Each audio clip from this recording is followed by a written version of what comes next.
土地工務運輸資料顯示，去年第四季施工中酒店項目有23個，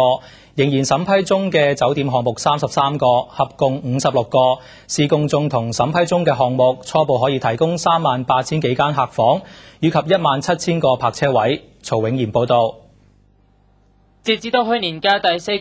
興建中嘅酒店項目一共有23個，較前一季增加咗2個。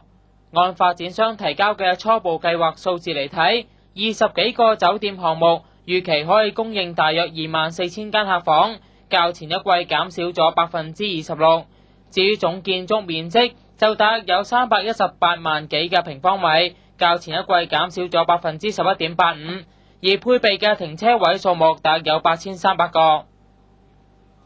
23個施工中嘅酒店項目入面，客房數目喺100間或者以下嘅有6個，介乎101至到300間客房嘅有4個，介乎301至到600間嘅有3個，介乎601至到1200間嘅有2個，而客房數目介乎喺1000至到2000間嘅酒店項目就有4個，仲有一個接近1萬間客房嘅大型酒店項目仍然喺施工之中，其餘3個發展項目仍然未提交將興建嘅客房總數目。至於截至到去年第四季，仍然喺審批嘅酒店項目就有33個，同前一季相同。33個仍在審批酒店項目入面，除咗8個項目仍然未提交客房數目之外，其餘25個項目一共可以提供大約14000間客房。澳門電視台記者曹永賢報道。